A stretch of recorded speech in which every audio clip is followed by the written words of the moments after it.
Okay, to manage the values for the temperature and humidity, we first set the integer variables for the raw values of each, and then we set thresholds to define the range of what is comfortable for each, the temperature and also the humidity.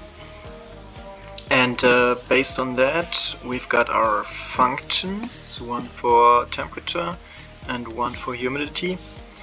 And this is basically an if statement, and what it does is it prints out too cold, too hot, too comfortable, and returns an integer value of 0, 2 or 1, depending on if the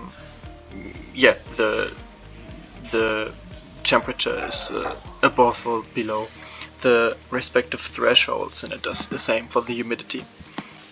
Right, but first, in order to do that properly, we need to get the temperature value as well as the humidity value from pin A1 or A2. We can see that our temperature sensor is connected to pin A1 and our humidity sensor is connected to pin A2, and then convert from the raw voltage input to our temperature Celsius input.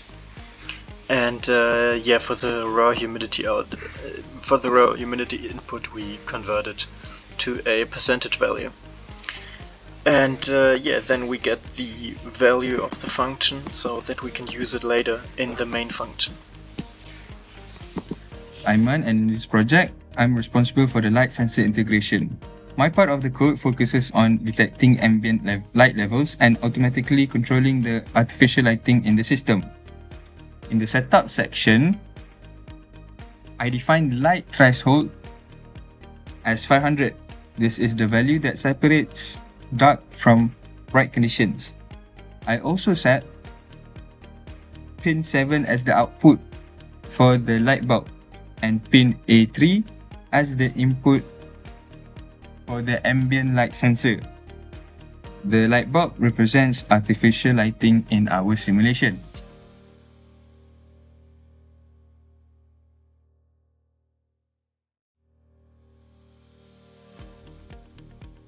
In the main loop, my code first reads the ambient light using the analog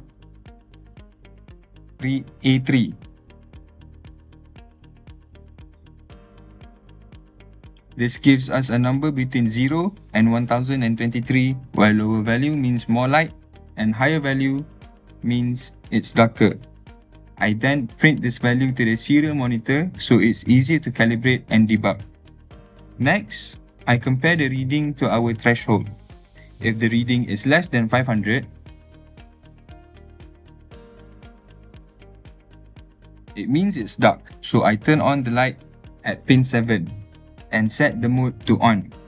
If it's above 500 but still under 1010, it's bright enough, so I turn off the light and set the mode to off. If the reading is extremely high, in this case 10,010 or more, I assume the sensor might be malfunctioning, and in that case, I blink the red LED 5 times as a warning.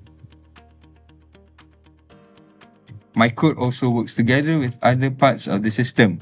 The mode variable, which I set as on or off, is later shown on the LCD display, so the user always knows where the current lighting status.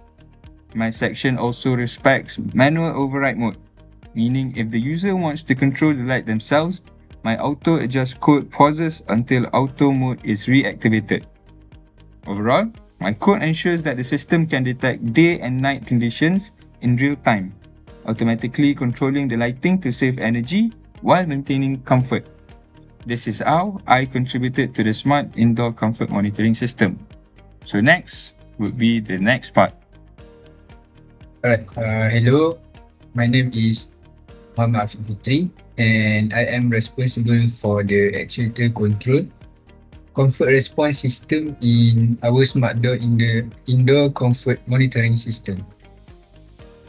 Alright, my main role is to make sure that the system responds appropriately to temperature changes by controlling the LEDs and the fan motor.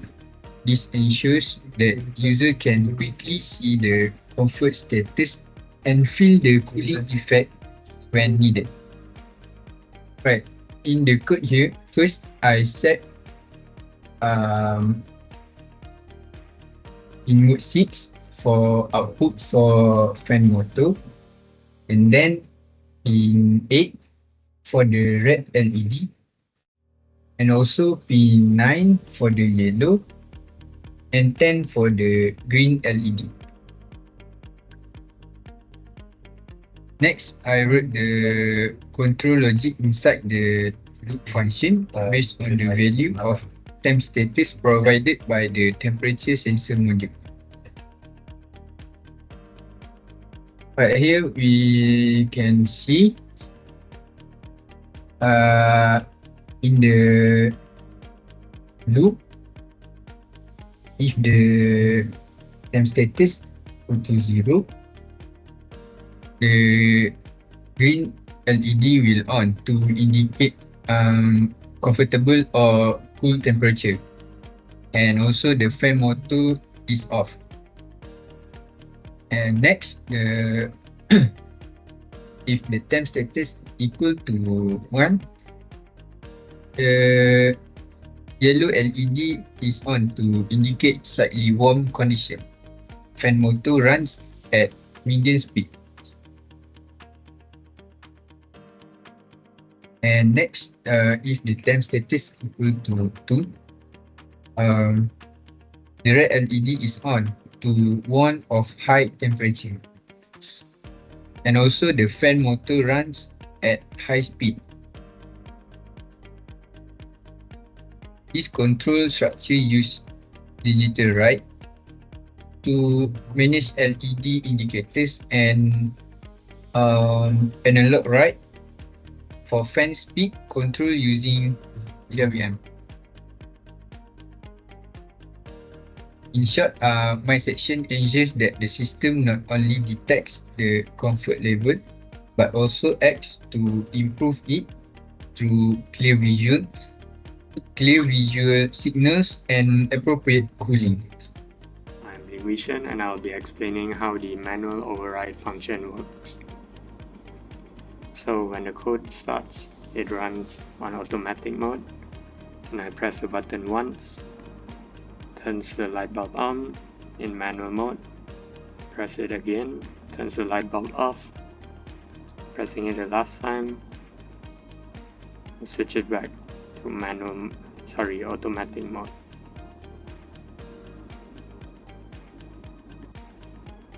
So now I'll be explaining how the code works.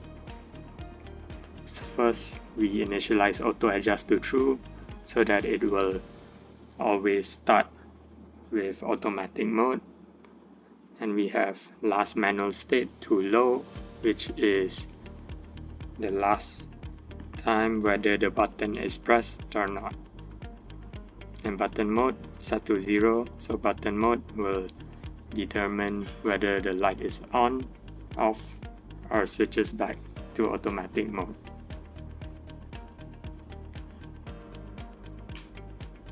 So first, the manual button variable will read the input from the push button,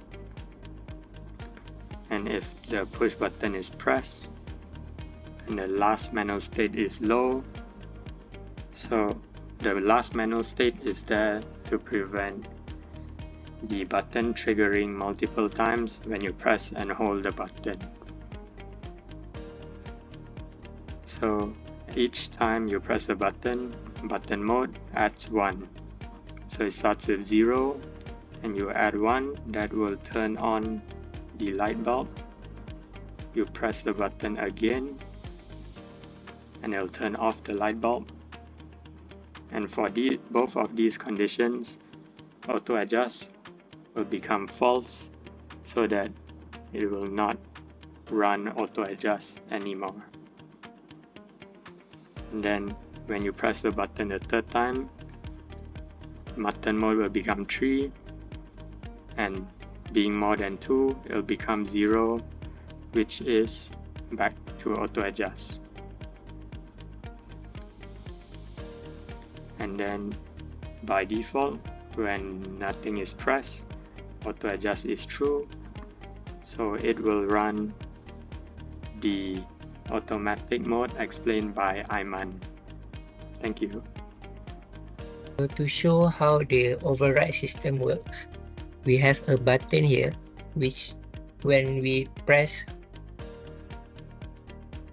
for the first time, it will turn into the mode of manual on, and then it will turn to mode manual off, and then if it is pressed for the third time, it will return back to the auto mode, which is the basic mode. So let's try it. For the first press, we hold it. Okay.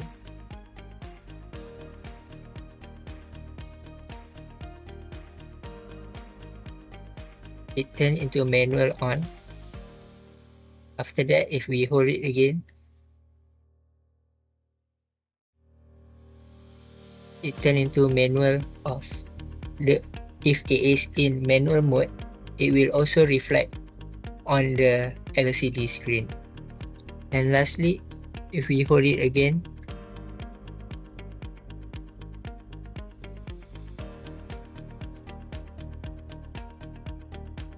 it will turn back into normal. Currently it's off because the light is bright. If I return it to dark, it will turn on. So that's all from how our code works. Thank you. So to see how this code works for LCD, after the data had already included the liquid crystal.h, which it needs to read the following codes that I used to command the LCD. From the setup, which is the pins RSE, D4, D5, D6, D7 pins on the LCD is connected to pin 12, 11, 5, 4, 3, and 2 respectively. And then during the setup, I start the LCD with LCD begin 16.2, which shows that there is 16 columns and 2 rows. And then in the process, the LCD will clear out the display first, set up the cursor to the first line, which will print temperature and temperature variable, followed by temperature unit. Then we will move to the second row at 01, which will print HUM, short for humidity, then the value from the humidity variable, percentage, and then light mode, which is shortened to LT, and the value from mode. After that, it will delay for 100 to allow time for user to read. So let's run the code for LCD.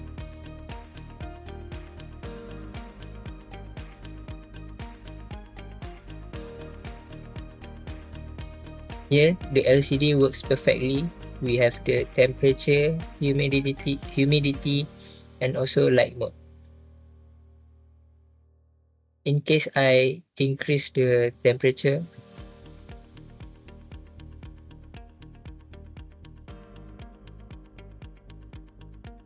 if the temperature past the setup temperature threshold, the circuit will turn into a safe mode, which is why in the light mode area it prints safe. Let's return it back to the normal position. So after that, it will automatically return to the normal mode, which is on or off. After that, if I use the humidity, which is using this sensor to increase, it will also move. it will be represented here. Lastly, to show how the light mode work, if I change the ambient data from dark to bright, the light will turn off and mode also will turn off at the LCD. Thank you.